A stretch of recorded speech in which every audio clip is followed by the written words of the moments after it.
guided yourself better. And now, I just jotted a few things here as he was busy talking. One need to go to these things in order for one to define exactly what and I wrote here, our souls are not hungry for money. Our souls are not hungry for fame. Our souls are not hungry for power. But our souls are hungry for meaning, the reason for existence. That's basically what we are basically gravitating towards. I mean, you can have a lot of things in life, and you can be satisfied by things, but you can never be fulfilled by things. Self-identity fulfills us more than it satisfies us. I've come to realize and understand that self-knowledge is more primary and more than any other thing in life. Any other thing is secondary. Your thoughts, your decisions, where you go, where you spend your time is inspired by self-knowledge, not so much by the things that you know out there. So it starts here. Am I making? Are you so far? Are you following? Am I making sense? Now, given that we're looking for meaning more than anything else, the world then taught us to appreciate things, to appreciate people. So people do things, beautiful things that helps us. We appreciate them, those things. All right, and therefore, you end up comparing yourself. That's why he was talking about competence. So you end up now comparing yourself and asking yourself if you're good enough, if you're not able to do 1, 2, 3, 4, 5. And that for me becomes now a challenge that you only know that you are not good enough after you've seen something. Say, you want to say better than what you know. Then you say you are not good enough. Sometimes we don't even know what we want in life until we get hurt. That's the only time we know that, okay, I don't want this. But over and above this, here's something interesting. I've come to understand that the world has taught us to appreciate other people more than we appreciate ourselves. So we have studied the world, the strength of the world, the strength of other people, and appreciated them without shame. And then it comes to us, the world has taught us to appreciate, to rather study our weaknesses more. That's why it's so easy as a man, as a woman, to appreciate somebody else when they are good in something. Hey, when you are good in this and you are good in, and now you can easily, if you think about it, you can easily talk about the things you cannot do. No, I'm not good in this. I know, I can't be a speaker. You see those guys, I never do the no, that's not my thing. No, I can't do that. You know, you are comfortable to say you can't. I can't do this. No, that's not my thing. But when you are supposed to talk about the things that you can do, you start thinking twice because somebody says that's arrogance. You are blowing your own trumpet. You are not supposed to be talking about yourself in that way. Let other people talk about you. You know, so we become more accommodative as people when you talk about somebody else than when you talk about yourself. Am I right? So we open up and say, yeah, you know, no, that guy is good. No, hey, that guy, you know, and we celebrate that. We celebrate that. We celebrate that. But if you were to come and say, guys, it's like,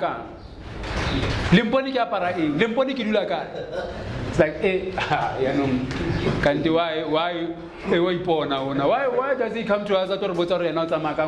But you are comfortable. You've been having the same conversation. It's just that you've been having it with somebody who's not present.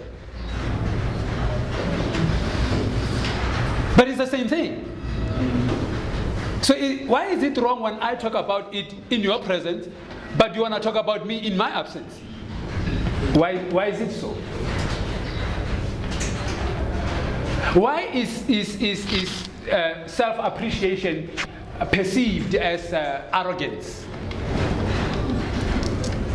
People are not supposed to be talking about themselves.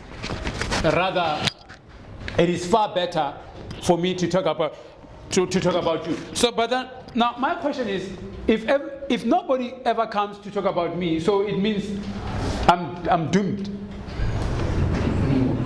I'm doomed. If nobody ever says, Martin, you're good, I'm doomed. Right? And then I'll forever think that I'm not good enough. And you're okay with that. Because you're waiting for somebody to say something about you. Yeah, I'm waiting for someone to say at least something good about me. Can I say something about myself without you judging me? Because it's out of confidence and not out of arrogance? No, go ahead. Is that okay? Because right now we watch television, right? And when we watch television, we see different kind of companies talking about themselves. And we are comfortable with watching other people telling us about how good they are. So McD will come and tell you about how good their burger is, even though it makes you sick. And they're confidently telling you that, listen, this is awesome. And KFC will do the same. And then there's a clothing shop that does the same as well. And they're telling you about how good they are. Now listen to this. Some people have branded themselves so much that they've come to a point whereby when you hear their name, you celebrate. When you hear Daniel Hector, it's like, yeah. I can identify. Jean-Paul Galtaya, you can identify. In fact, you want to wear him. Do you know Kiapara? You want to brag about Jean-Paul Galtaya, Giorgio Armani, Daniel Hector. This is a name and a surname. But you brag about, how you are intelligent. You are wearing a fabric with a name and surname that's of somebody that you've never met. And when he was making that fabric, he was making the fabric to make sure that he gets money from you. That you even pay for the name, not only the fabric, but his name. And you celebrate the fact that you are paying for his name. You don't have a problem with it. But if I were to say, where Martin Manamela, Umangwen.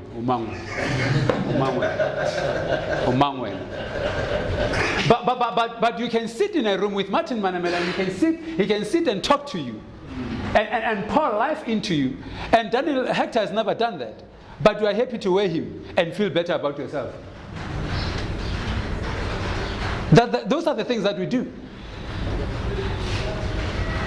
So now we need to look into these things and ask ourselves, if we were to go to the parking lot right now, some of you will want to, if you're driving, maybe like we always talk about German cars, right? You confidently, you'll open it confidently, I mean, I don't have a problem because, I'm driving this car. So everybody, you can see me. It's okay. But if I was to drive another one, then at least so let's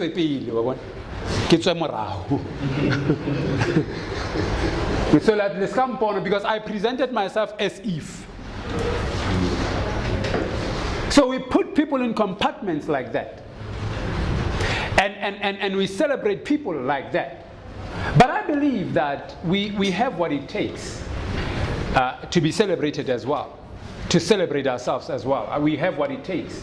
The thing is, we live a life that is too much of competition, that we put pressure on ourselves. You marry a woman and then you want to compete with her. Like, that's how much competition, like it's so much in our heads. It doesn't make sense. Some of us, even in with the decisions of marrying, have been so challenged. You go out with a woman and the sex is so good, you are yamarata that woman, because of sex. Because of sex, yamarata.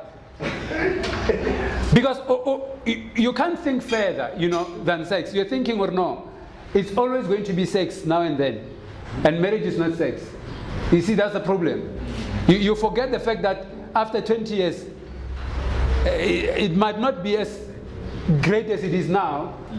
And if it's not, then you're going to start looking for another sex. Another sex partner say, but this one is no longer exciting me. So you're looking for some thrill nyana somewhere. Your substitute. But who said, well, now you're still the same? Who said, well, now you're still as good as, as in the past? Maybe you are actually the worst one. You are the one who's not good. And you're thinking that she is not good. So we are forever about performance, And it's a big challenge to say, you're going to pay into bed with a woman, and the first thing you think about is like, how you going to do it? I mean, let's just be honest and plain, Rebanna here. And we can just talk about, well, women are here, but it's good for them to be here because they'll hear what we normally talk about and how we talk about these things. And as men, one of the biggest things, he talked about, material and jobs and he also touched on sex. And that's why I want to go deeper on these things. Because I think they affect us very, very much. If you are not sure, say, that the girl that you're going to get after this session, you are going to be good with her in bed, you will not even dare sleep with her. You will not even, why is that so important? In such a way,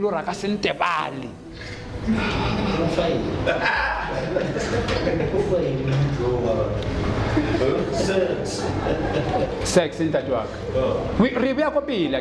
Ukari is the best thing that has ever happened to human beings. No,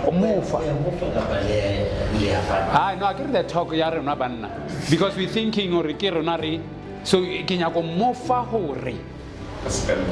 that's the thing that we do. But you're putting pressure, unnecessary pressure on yourself. You are too excited, then you ejaculate in 2 minutes. And she's like, how? Then you are shattered, even worse. How come you even afraid to really do medicine because this one. Now you are thinking, what's the next move? Because once but I'm not that good. So you are shattered because of that one incident. You are just too excited. I mean, we walk around like headless chickens. I mean, you see a woman is like, this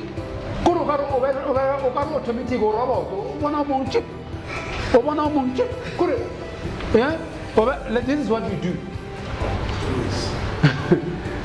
I want to go ratelan meat. I want to go ratelan meat. I get on Albasadi, so but never when you go, I know.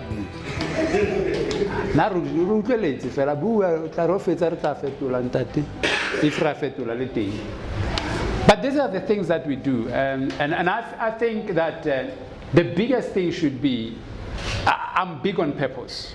I'm very big on purpose. I think relationships should be formed on purpose than on excitement. Because after the sex is gone, after the beauty is gone, there should be something that is left that you can still live with, that can still put you guys together as a team and work together. Not excitements. Excitements are good, yeah, but there are cherries on top. I mean, you can't you put a cake peel and then there's a cherry on top. There can't be a cherry and then there's a cake, because then the cherry will disappear. But that's what we do. We do things vice versa. Where we're supposed to pay more attention to things that builds us and builds relationship, that gives meaning and worth to the relationship. We look at things that excites the relationship. It's nice for us to go outside somewhere and we're going, to a beautiful place wherever we can go, to go on a boat cruise somewhere. It's nice. But it doesn't maintain the relationship. That doesn't maintain the relationship. That doesn't make it strong. So those are things that I want us to look into, and also look into the fact that there's a male and there's a man at the same time. These two people are different. Most of us are found that we are males and not necessarily male. Think about this.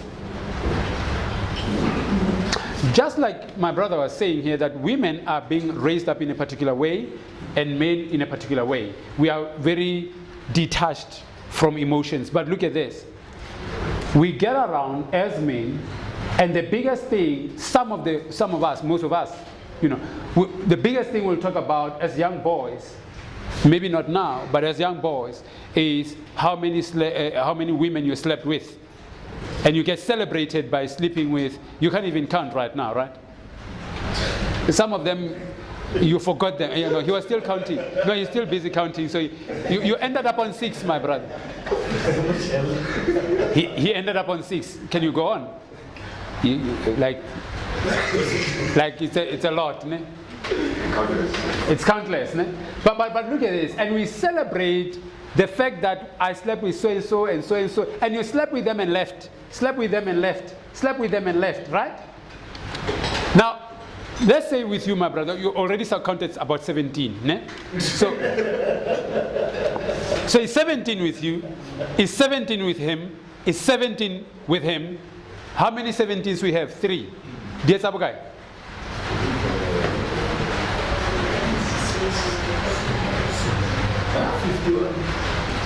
50?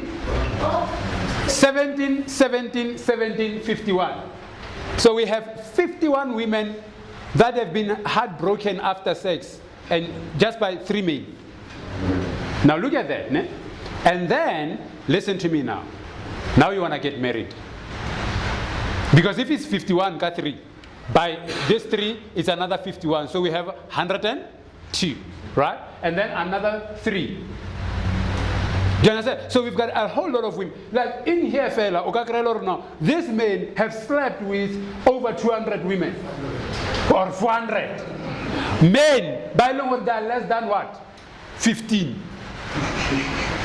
Over 400 women slept with. And not only slept with, but slept with and had.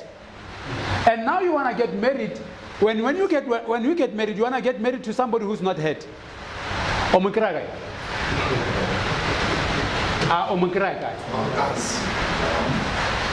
Because you have had them.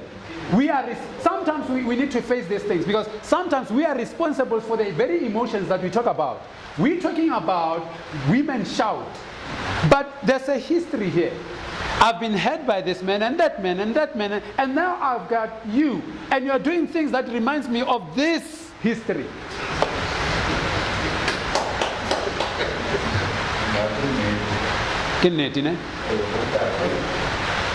And now we want to say women are shouting. And how faith? We share now. How faith? How shout like that? You okay? You know what? One dress. Then you go to another one.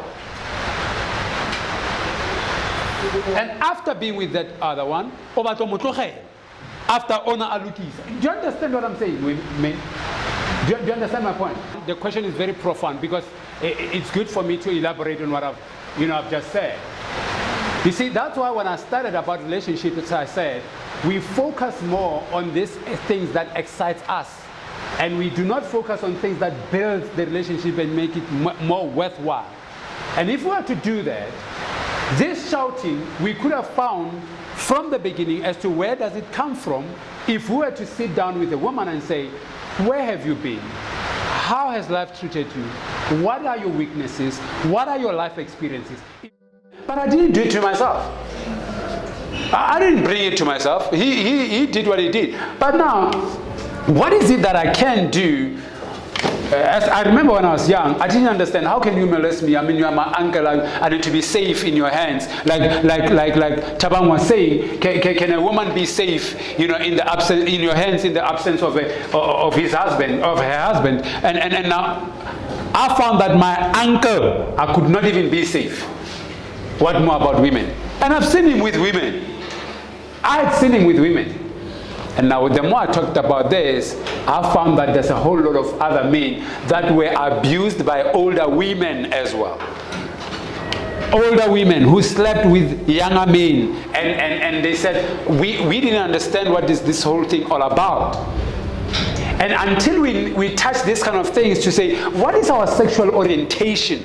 Until we understand this, because you cannot solve a problem when you don't know the root. You need to know the root cause. What really caused this kind of a behavior? Because I remember with me, that before I sleep with a woman, I need to make sure that she's okay about it. I cannot. Why? Because as I was growing up, I looked at sex as something about power. My uncle was more powerful over me. He had more strength. So therefore, I could not even fight for myself. I knew this was wrong. I just didn't know how to fight, to heal myself and fight. I only broke the silence about 2 years ago. And I was only telling my sister. And when I told my sister, she told me, actually, your very uncle tried to rape me, and I ran. I'm like, how? So in the family, so you were silent, and you escaped. And these things can happen like that. So she escaped. Unfortunately, I didn't. Itself, I'm like, I know. I don't want to have sex, because having sex means I'm giving this woman the same pain that my uncle gave me. I cannot do that to another human being. Now I'm challenging us as men to say, men, do you realize what you're doing when you sleep with someone against their will, or when you just sleep with them for the sake of just using them, and not really because you love them? That's why I'm big on this thing. Build the love first. See that it's there. See that it's there, so that even after the sex, you'll still be there. You don't just say next better player. You don't do that. But you do that with understanding that, I am sharing, like you're giving yourself to this person and the person is giving themselves back to you. So that you're building something, very strong. Instead of now, here, and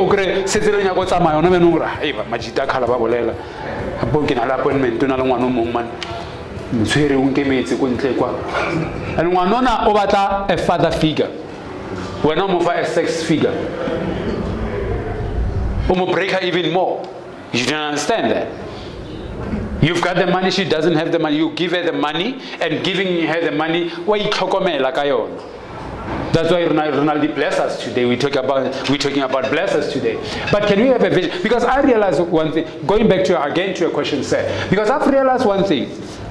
I've realized that when you get into a relationship with someone, you are getting into a relationship with an incorporated being. Not just an individual, like a seriously incorporated being.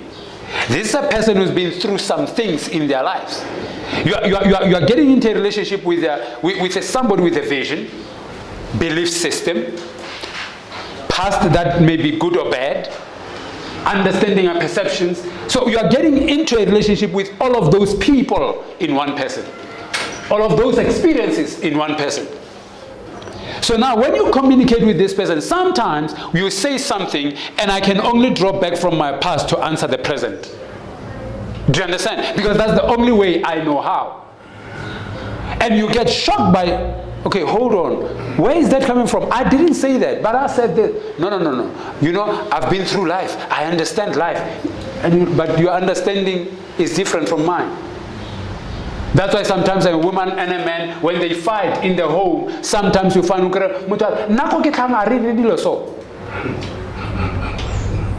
understand?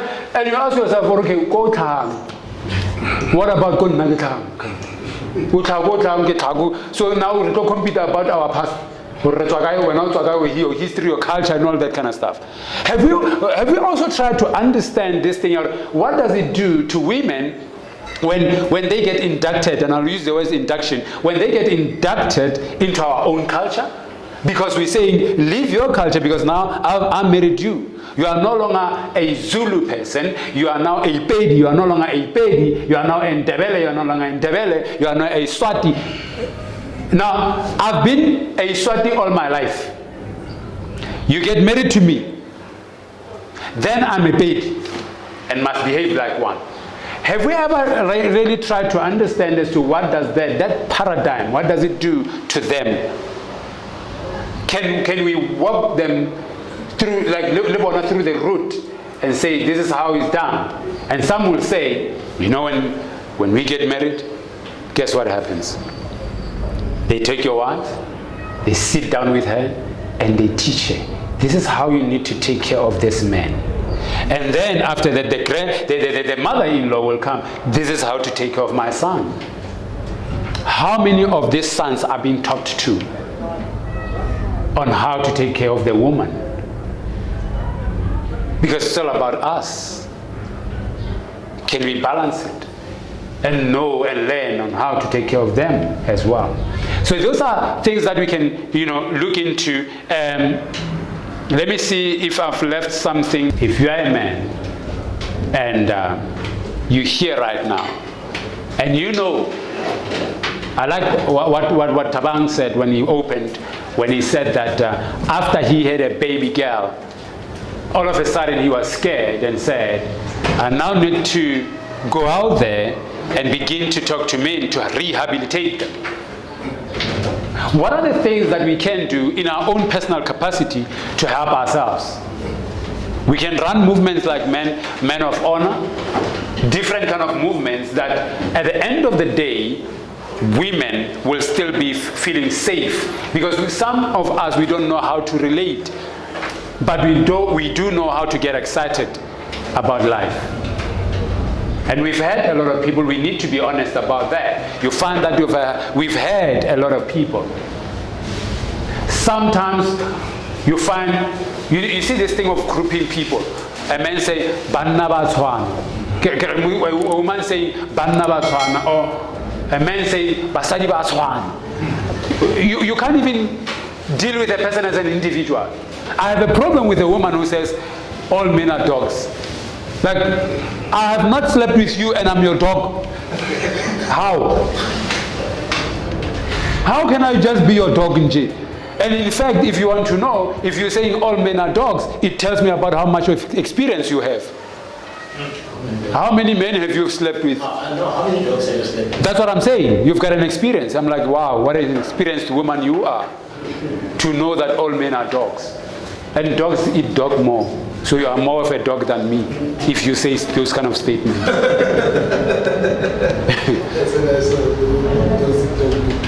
Yeah, dogs eat dog more.